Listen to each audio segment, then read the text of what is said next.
السلام علیکم معزز ناظرین، کیفی ٹی وی کے ساتھ میں ہوں حافظ محمد سلمان ہاشم کیفی۔ ناظرین، پنجاب اسمبلی کے ٹوٹنے کے بعد پی ٹی آئی کے جو کارکنان تھے ان کے جو استعفے تھے وہ بھی منظور ہو گئے، اور اس کے بعد اب جو پی ڈی ایم ہے یا جو پنجاب حکومت تھی انہوں نے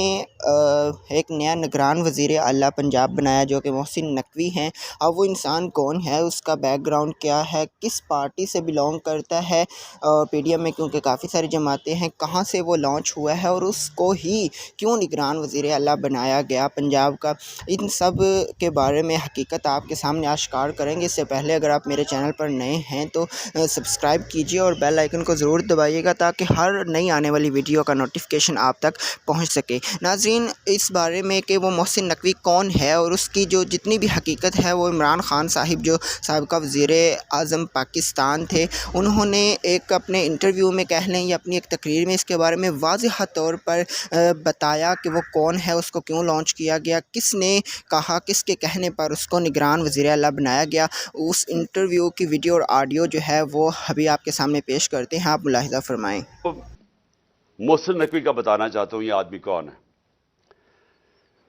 سب سے پہلے جو رجیم چینج ہمارے خلاف ہوئی، جب یہ پوری سازش ہو رہی تھی، تو ہمارے پاس تب گورنمنٹ میں تھا، تو مجھے آئی بی کی باقاعدہ رپورٹس آتی تھی کہ جو سب سے ایک آدمی نے سب سے زیادہ کوشش کی ہماری حکومت گرانے کی، اس کا نام محسن نقوی تھا۔ یہ بھاگا پھر رہا تھا ساری جگہ، کبھی نواز شریف کو پیغام لے کے جا رہا ہے زرداری کا، تو کبھی زرداری کے ساتھ مل کے سندھ ہاؤس کے اندر بیٹھا ہوا ہے، لوگوں کی حرام کے پیسے سے لوگوں کو خرید رہا ہے۔ یہ سب پیش تھا، ہر جگہ محسن نقوی کا نام آتا تھا کہ اس نے سب سے زیادہ کوشش کی اس کانسپریسی کو کامیاب کرنے کے لیے، اور یہ وہ ایکس آرمی چیف کو بھی ملتا تھا جس کی اصل تو ماسٹر مائنڈ وہ تھا، لیکن جتنے بھی پلیئرز اس کے ارد گرد تھے، اس میں ایک پلیئر جس کا سب سے زیادہ نام آتا تھا، اس کا نام محسن نقوی تھا۔ تو یہ جس کو زرداری کہتا تھا یہ میرا بیٹا ہے، یعنی زرداری نے اس کو اپنا بیٹا بنایا ہوا تھا۔ اب یہ سوچ لیں کہ اس کا کیریکٹر کیا ہوگا کہ زرداری جیسا آدمی جو انٹرنیشنلی ساری دنیا زرداری کو جانتی ہے کہ کرپٹ ترین آدمی ہے، اس کے اوپر کتابوں کے اندر انٹرنیشنلی کتابوں میں زرداری کا چوری کا ذکر ہے۔ آج سے 30-35 سال پہلے اس کو مسٹر 10% باہر کی دنیا میں کہنا شروع ہوا، اس کا نام رکھا گیا، اس کے اوپر مضمون نکلے ہوئے ہیں اخباروں کے اندر اس کی چوری کے اوپر۔ اس زرداری جس کو اصل میں نیب میں جیل میں ڈالنا چاہیے تھا اور جیل میں گیا اور بچایا گیا، ہمیں سب کو پتا ہے کہ NRO 2 کی وجہ سے جو جنرل باجوہ نے دیا سب بچ گئے۔ وہ زرداری اس کو اپنا بیٹا سمجھتا ہے، اور وہ جو بیٹا ہے اس کی کیا اخلاقیات ہوں گی آپ کو پتا ہونا چاہیے کہ 2008 میں اس نے 35 لاکھ روپیہ نیب کو واپس کیا تھا، تسلیم کیا تھا کہ میں نے چوری کی ہے، اس لیے میں 35 لاکھ روپے آپ کو نیب کو واپس کر رہا ہوں۔ یہ وہ آدمی ہے، نہ اس کے اندر وہ اخلاقی معیار ہے، نہ اس کے اندر وہ غیر جانبدارانہ صلاحیت ہے جو کہ ایک کیئر ٹیکر میں آنا چاہیے۔ اور اس کے بعد اگر کسی کو کوئی شک ہے کہ یہ تحریک انصاف کا بدترین دشمن ہے، اس کی جو چینل 24 کبھی اٹھا کے دیکھ لیں، اس میں مسلسل تحریک انصاف کے خلاف پروپیگنڈا چلتا رہتا ہے۔ کوئی بھی جانتا ہے، صحافت میں سب جانتے ہیں کہ یہ ہمارا بدترین دشمن ہے، سیاست میں سب جانتے ہیں، اور ہمیں سارا پتہ ہے کہ رجیم چینج کے اندر جب ہماری حکومت گرانی تھی اس کا کتنا بڑا ہاتھ تھا۔ اب اس آدمی کو اگر انہوں نے بنایا ہے اس پنجاب کا کیئر ٹیکر چیف منسٹر، تو اس کا کیا مطلب ہے؟ اس کا مطلب یہ ہے کہ اس کے پیچھے وہ لوگ ہیں جنہوں نے کاٹا ڈالا ہوا ہے عمران خان کے اوپر، جنہوں نے فیصلہ کیا ہے کہ عمران خان اب کامیاب نہیں ہوگا۔ وہ لوگ جن کو ابھی تک میں پھر سے کہتا ہوں نہ تاریخ کا پتہ ہے، نہ ان کو سیاست کی سمجھ ہے، نہ ان کو پتہ ہے کہ کاٹا مار کے اس ملک کو کتنا بڑا نقصان کیا گیا ہے ہماری تاریخ میں یاد کرانا چاہتا ہوں کہ مجیب الرحمان کے اوپر کانٹا ڈالا گیا تھا، ملک ٹوٹ گیا۔ جب پیپلز پارٹی پہ ذوالفقار علی بھٹو پہ کانٹا ڈالا گیا اور اس کی پیپلز پارٹی پہ،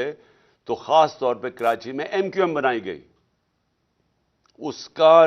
کراچی کے اوپر کتنا نقصان ہوا آپ اندازہ ہی نہیں لگا سکتے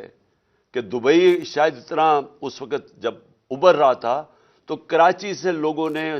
جو انتشار ہوا تھا کراچی، انہوں نے دبئی میں جا کے کاروبار شروع کیے تھے، اور پھر وہی ایم کیو ایم کے اوپر جب کانٹا لگایا تو حقیقی بنا دی۔ پھر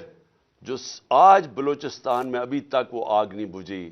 جو کہ نواب اکبر بگٹی کے اوپر کانٹا لگایا گیا۔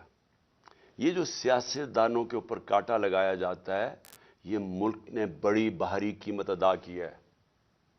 اور یہ بند کمروں میں جن لوگوں کو سمجھ نہیں ہے وہ جب لگاتے ہیں تو یہ ملک نقصان اس کا اٹھاتا ہے۔ اب عمران خان کے اوپر فیصلہ ہو گیا کانٹا لگانا، کانٹا لگانے کا یہ سامنے اب آ گیا محسن نقوی۔ محسن نقوی نے اب کرنا کیا ہے، یہ میں ابھی آپ کے سامنے پیشن گوئی کر رہا ہوں، کیونکہ یہ اتنے بیوقوف لوگ ہیں جو یہ کرتے ہیں کہ ان کو یہ نہیں پتا کہ ساروں کو ان کے پلان کا پتہ چل جاتا ہے پہلے سے کہ یہ کیا کرنے جا رہے ہیں۔ یہ کیا کرنے جا رہے ہیں، یہ پہلے یہ اب آ گیا محسن نقوی، یہ اب وہ سارے وہ لوگوں کو لے کے آئے گا، پولیس والوں کو اور بیوروکریٹس کو جو ہمارے سخت مخالف ہیں، جن لوگوں کو یہاں پاور دی جائے گی بیوروکریسی میں اور پولیس میں، جن کا ون پوائنٹ ایجنڈا ہوگا کہ تحریک انصاف کو اب کیسے دبا رہا ہے۔ سارا پولنگ سٹیشن الیکشن کا سٹاف ہوگا، وہ چن چن کے لگایا جائے گا کہ کیسے دھاندلی کر کے تحریک انصاف کو ہرانا ہے۔ ان کو خوف آیا ہوا ہے، پتہ ہے ان کو کہ اس وقت تحریک انصاف کی مقبولیت پاکستان میں کیا ہے، اور ان کو پتہ ہے کہ یہ الیکشن کے ذریعے اب ہمیں ہرا نہیں سکتے، اس لیے الیکشن کروانا نہیں چاہتے، الیکشن کو ڈیلے کرتے رہیں گے، اور کوشش ان کی اب تک یہی رہی ہے کہ کسی نہ کسی طرح اس کو ڈیلے کریں۔ لیکن اگر جب بھی الیکشن ہوگا تو انہوں نے جب سارے امپائر بھی اپنے ہوں گے، سٹاف بھی اپنا ہوگا، ہر چیز الیکشن کمیشن تو پہلے ان کی ہے، تو جب تک جیت نہیں سکیں گے یہ الیکشن نہیں ہونے دیں گے، اور کیسز ہوں گے، عمران خان کو ڈسکوالیفائی کرو، اس کو جیل میں ڈالو، پی ٹی آئی کے لوگوں کو جو لیڈرز ہیں ان کے اوپر کیسز کرو، ان کو الجھا دو، ورکرز کو پکڑو اندر ڈالو، ایف آئی آر کرو۔ یہ بالکل جو زرداری کا جو فارمولا سندھ کے اوپر جو کنٹرول کر کے بیٹھا ہوا ہے وہ ایسے ہی ہے۔ کوئی اس کی زرداری کی پبلک میں، یہ ڈرتا ہے پبلک میں جاتے ہوئے۔ اس کی پیپلز پارٹی کی یہ مقبولیت ہے کہ سیلاب کے دنوں میں لوگوں کے سامنے نہیں نکل سکتے تھے اور ابھی بھی نہیں نکل سکتے، لیکن ان کا کام یہ ہے کہ پیسہ چلاؤ، خوف، ہراساں، ایف آئی آر، گنڈوں سے لوگوں کو ڈراؤ،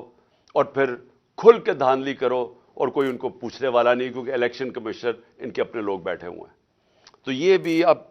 کراچی کا جس طرح کا الیکشن کروایا گیا، یہ ان کی کوشش ہے کہ یہ اب سب کچھ کنٹرول کر کے اپنا الیکشن کروائیں گے۔ میں ویسے آپ کو بتا دوں، ہم نے پوری اپنی کوشش کی، ہم نے یہ کوشش کی کہ ہمارا ملک مشکل جب ہماری گورنمنٹ گرائی گئی تو ہم نے کوشش کی کہ ہم ہر طرح اپنے ملک میں انتشار نہ ہونے دیں۔ ہم نے آئین کے بیچ میں رہ کے سب کچھ کیا،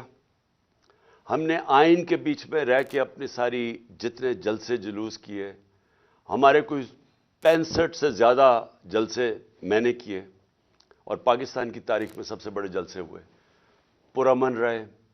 کبھی اتنی بڑی پبلک نہیں نکلی، لیکن ہم نے کسی قسم کا انتشار نہیں ہونے دیا۔